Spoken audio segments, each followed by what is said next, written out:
पहले अपने लिए इकट्ठा करना है। फिर व्यक्ति समझता है भाई बच्चों के लिए करके जाऊं। 8-10 पीढ़ी से कम तो सोचता ही नहीं वो। 8-10 पीढ़ी बैठ कर खाएं, इतना इकट्ठा कर लूं। एक पुत्र हो जाए तो एक व्यापारी समझता है भाई 100-200 करोड़ तो कमाने पड़ेंगे अब। और जहां बड़े लोग कहते हैं अरे पूत कपूत तो क्यों धन संचय, पूत सपूत तो क्यों धन संचय। इसके मूल में क्या है? केवल केवल अहंकार है, अज्ञान है। मैं करने वाला हूं, मैं बना दूंगा। लाख प्रयास करो, किसी भी जीव को आप उसके भाग्य से अधिक एक कण नहीं दे सकते, एक कण भी। वर्षों पहले एक संत के मुख से कथा सुनी थी, प्रेरक प्रसंग है। एक व्यक्ति था, परिश्रम करता था, मजदूरी करता था, वर्षों हो गए उसको यही काम करते। बस रात शाम के समय कुछ सिक्के उसकी मुट्ठी में आते थे। एक दिन बैठा था कहीं गंगा किनारे, बड़ा दुखी। एक महात्मा की दृष्टि उस पर पड़ गई। किसी को दुखी देखकर महात्मा का हृदय द्रवित हो ही जाता है। संत हृदय नवनीत समाना। महात्मा ने पास बुलाया, बोले क्यों दुखी हो भैया? उसने कहा महाराज पूरा जीवन मुझे परिश्रम करते हो गया, मैं कितना भी परिश्रम कर लूं लेकिन सांझ ढलती है मेरे हाथ में कुछ सिक्के ही आते हैं, इससे अधिक मैंने कभी नहीं पाया।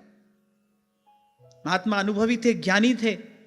महात्मा ने ललाट पढ़ लिया, भाई इसके प्रारब्ध में ही दारिद्र्य है, इसको कौन देगा, कैसे देगा। महात्मा ने कहा तेरे पूर्व का कुछ कृत कर्म ऐसा है कि तेरे तेरे तेरे ललाट पर विधाता ने ये दारिद्र्य लिख दिया है, संतोष कर। फिर कैसे हो जाए? बिन सत्संग कैसे संतोष हो जाए? चरण पकड़कर रोने लगा। महात्मा समर्थ थे, सिद्ध थे।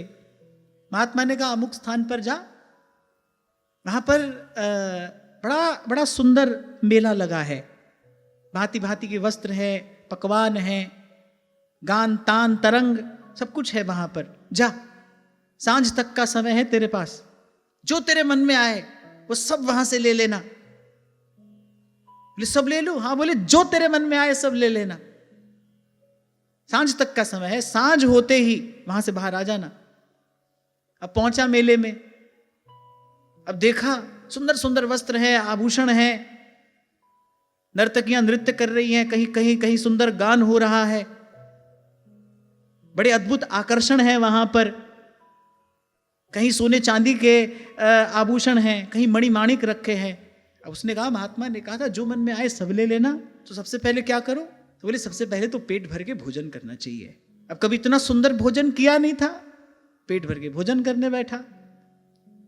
और जब पेट भर के भोजन कोई करता है, फिर अगली इच्छा क्या होती है? सुंदर सुमधुर भीना भीना संगीत बजता हो, थोड़ी देर आराम कर ले, कमर सीधी कर ले।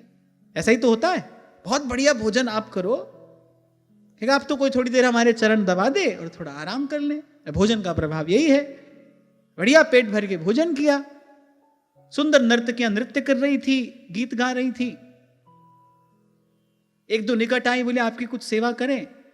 बोले हाँ, थोड़े हमारे चरण दबा दो, थोड़ा सुंदर संगीत सुना दो। आंख लग गई। अब जब उठा तो सांझ होने में थोड़ी देर थी। अब यत्र तत्र बेचारा भाग रहा है, क्या करूं, ये लूं कि वो लूं। अब उसने कहा कि भाई ये जो अमूल्य आभूषण है ये ले लेने चाहिए, ये जो मणिमाणिक से जड़े आभूषण हैं ये ले लेने चाहिए, मेरे जीवन भर का दारिद्र्य दूर हो जाएगा। फिर अपने वस्त्रों की ओर देखा, बोले अरे मैले कुचैले वस्त्रों पर ये आभूषण अच्छे लगेंगे क्या?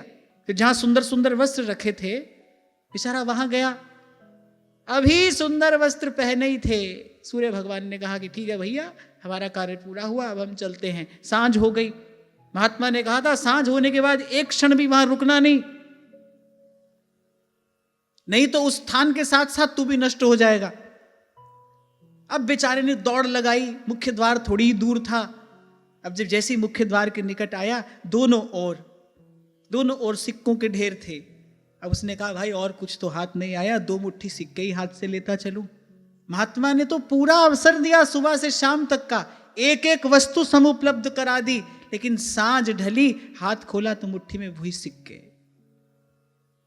रत्ती घटे न तिल बढ़े, लिख दी जो करता।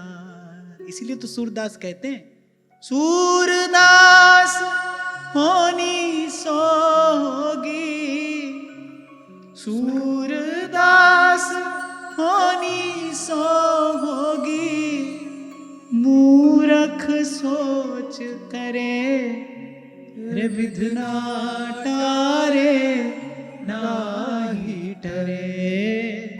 रे विधना तारे